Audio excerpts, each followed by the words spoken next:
முருங்கைக்காய் தொக்கு செய்யலாங்க. அதுக்கு தக்காளி, வெங்காயம், முருங்கைக்காய் இன்னும் என்னென்ன பொருள் வேணும், எப்படி செய்யலாங்கிறத ஃபுல் வீடியோ பாருங்கள். முருங்கைக்காய் வந்து பார்க்குறக்கு முத்தலாக இருக்கும் அப்படின்னு நினைக்காதீங்க. இந்த முருங்கைக்காய் வந்து பெருசாக இருக்கும் இல்லையா, அந்த முருங்கைக்காய் எங்கள் சைட்டில் விளைஞ்சது. ரொம்பவே டேஸ்ட்டாக இருக்கும். வாங்க நான் செய்கிறத பாருங்கள். அடுப்பு பற்ற வச்சாச்சு. அதுக்கு தகுந்த எண்ணெய் ஊற்றியாச்சு. இப்போ கடுகு, உளுத்தம் பருப்பு போட்டுக்கலாம்.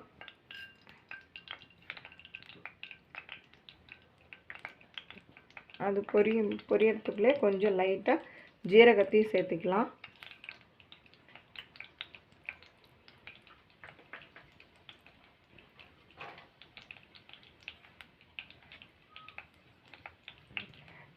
ரெண்டும் பொரியட்டும்.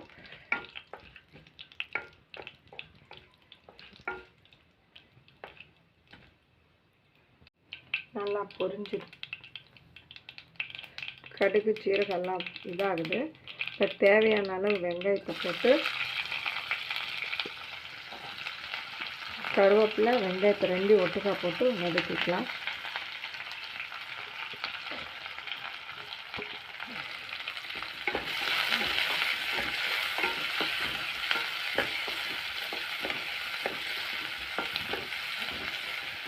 நல்லா வெங்காயம் நல்லா ப்ரௌன் கலரில் வர வரைக்கும்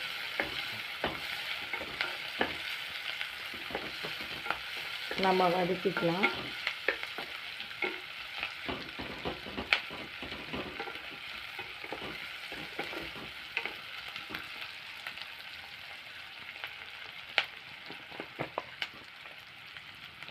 அதுக்கு தேவையான அளவு உப்பு போட்டுக்கலாம் வதங்கிறதுக்கு.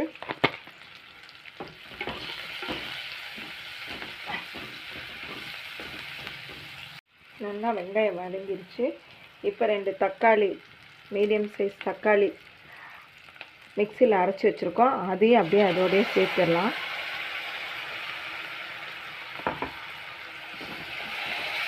ஏன் நான் அரைச்சி சேர்த்துறேன்னா, அது தொக்குக்கு வந்து நீங்கள் அரைச்சி சேர்த்துனீங்கன்னா தான் நல்லாயிருக்கும். அதனால் நான் அரைச்சி சேர்த்துறேன். ஒவ்வொருத்தங்க அரிஞ்சு போடுவாங்க. புளி, வெல்லம் அதெல்லாம் போட்டு செய்வாங்க. என் ஸ்டைலில் நான் செய்கிறேன். நீங்கள் செஞ்சு பாருங்கள், ரொம்பவே டேஸ்ட்டாக இருக்கும். இது கொஞ்சம் லைட்டாக தண்ணி ஊற்றி அலாசி ஊற்றிடலாம்.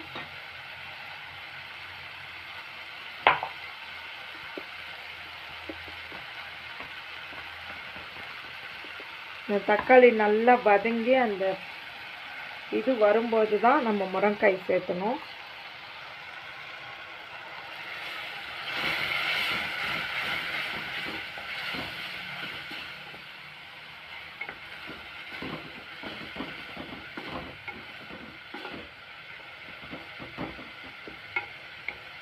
முருங்கைக்காய் தொக்கு ஈஸியாக செஞ்சிடலாம்.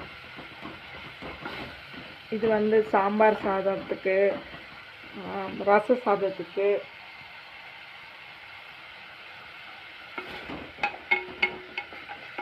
லைட்டாக எண்ணெய் பிரிஞ்சு வரும்போது சாம்பார் தூளும் மஞ்சத்தூளும் போட்டுக்கலாம். சாம்பார் தூள் மஞ்சத்தூளுமே போதும். இந்த எதுவுமே சேர்த்த தேவையில்லை. வெறும் மிளகாத்தூள் அது கூட சேர்த்தலாம். நான் சாம்பார் தூள் சேர்த்துறேன். அப்படின்னா தான் அது டேஸ்ட்டு நல்லாயிருக்கும். சாம்பார் தூள்லேயே எல்லாமே இருக்கிறதுனால வெறும் சாம்பார் தூளே போதும்.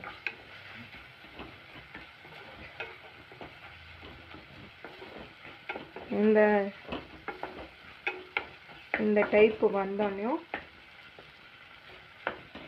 இந்த மாதிரி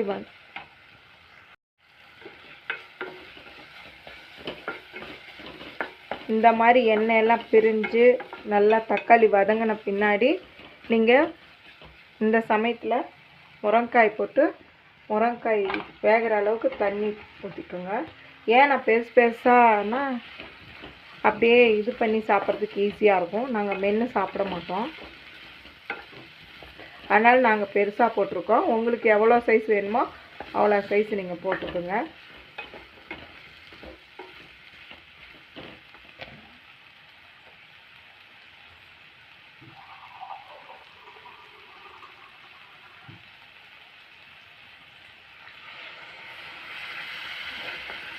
தேவையான அளவு தண்ணி ஊற்றி நம்ம முருங்கைக்காய் வேக வச்சிடலாம். முருங்கைக்காய்க்கு போதுங்கிற தண்ணி ஊற்றியாச்சு. இது வேகட்டும். வெந்த பின்னாடி நான் உங்களுக்கு காட்டுறேன். தொக்கு பதத்தில் இருக்கும். நீங்கள் ரச சாப்பாட்டுக்கு தயிர் சாதத்துக்கு வச்சு சாப்பிட்டீங்கன்னா ரொம்பவே நல்லாயிருக்கும். ஏன்னா எங்களுக்கு முருங்கைக்காய் எங்களோட சைட்லேயே இருக்கிறதுனால நாங்கள் சாம்பார் இந்த மாதிரி டிஃப்ரெண்ட்டாக ஒவ்வொன்றும் செஞ்சு சாப்பிடுவோம். நீங்கள் செஞ்சு பார்த்துட்டு இது எப்படி இருந்ததுன்னு நீங்கள் சொல்லுங்கள் கமெண்ட் பாக்ஸில். இப்போ மூடி வச்சிடலாம். வெந்த பின்னாடி எப்படி இருக்குன்னு நான் உங்கள்கிட்ட காட்டுறேன். ரெடி ஆயிடுச்சு. திறந்து பாருங்கள். நல்லா கிரேவி ஆட்டம் வந்திருக்கும். இந்த சமயத்தில் முருங்கைக்காய் நல்லா வெந்துருச்சு. நீங்கள் இது வந்து வெறும் சாதத்தோட ரசம் தயிர் சாம்பாரோட கூட சாப்பிட்லாம். இந்த தொக்கு செஞ்சு பாருங்கள். புளி எதுவுமே ஊற்ற வேணாம். ரொம்பவே டேஸ்ட்டாக இருக்கும். செஞ்சு பார்த்துட்டு எப்படி இருக்குன்னு கமெண்ட் பாக்ஸில் வந்து கமெண்ட் பண்ணுங்கள் ஃப்ரெண்ட்ஸ். ஷியாமு ஈஸி சமையலில் இன்றைக்கி முருங்கைக்காய் தொக்கு செஞ்சுருக்கோம். இது சிம்பிளாக செஞ்சுருக்கோம். செஞ்சு பாருங்கள். ஃபுல் வீடியோ பார்த்தீங்கன்னா இந்த தொக்கு செய்கிறது எப்படின்றது உங்களுக்கு